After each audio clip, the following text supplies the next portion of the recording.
तानाशाही का खात्मा करेंगे, केजरीवाल कह रहे हैं, क्योंकि अब पूरी तरीके से चुनावी मूड में आम आदमी पार्टी पूरे जोश के साथ उतरती हुई नजर आएगी और दिल्ली का चुनाव काफी इंटरेस्टिंग होने वाला है, ऐसा माना जा रहा है, क्योंकि अरविंद केजरीवाल जो कि दिल्ली के सीएम हैं, अब सलाखों से पीछे बाहर आ चुके हैं।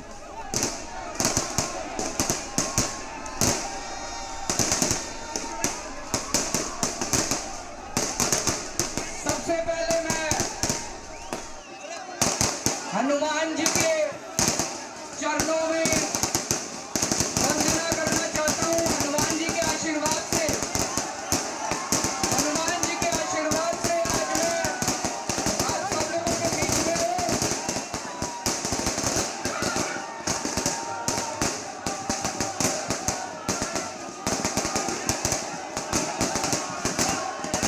मैं सब लोगों का शुक्रिया अदा करना चाहता हूँ। देश भर के करोड़ों करोड़ों लोगों ने अपनी दुआएं, अपना आशीर्वाद मुझे भेजा। मैं सुप्रीम कोर्ट के जजेस का शुक्रिया अदा करना चाहता हूँ, जिनकी वजह से आज मैं आप लोगों के बीच में हूँ।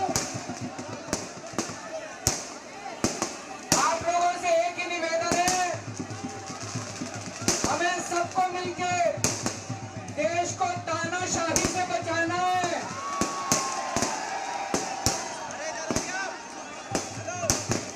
मैं तन मन धन से लड़ रहा हूँ, संघर्ष कर रहा हूँ तानाशाही के खिलाफ, लेकिन 140 करोड़ लोगों को तानाशाही से लड़ना पड़ेगा।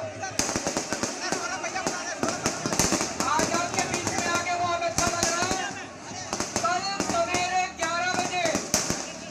कल सवेरे 11 बजे कनॉट प्लेस हनुमान मंदिर में मिलेंगे।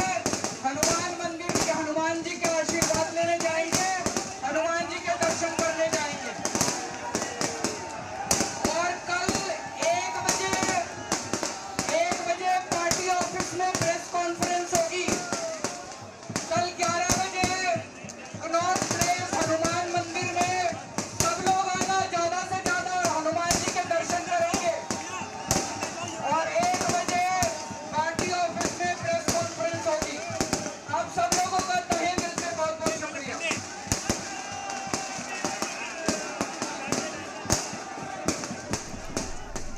तो कल सुबह हनुमान मंदिर में इनविटेशन दिया गया अरविंद केजरीवाल के जरिए अपने कारकुनान को कि ज्यादा से ज्यादा तादाद में हनुमान मंदिर पहुंचे। भगवान हनुमान के आशीर्वाद से आगे की चीजें शुरू की जाएंगी और पार्टी दफ्तर में भी 1 बजे प्रेस कॉन्फ्रेंस होगी। इस बात का भी ऐलान किया गया है। सुप्रीम कोर्ट का उन्होंने शुक्रिया अदा किया, साथ ही साथ तानाशाही खत्म होगी, इस बात का भी उन्होंने जिक्र किया, यानी कि जेल से बाहर आते ही वो पूरी तरीके से चुनावी मूड में है, ये साफ नजर आ रहा है।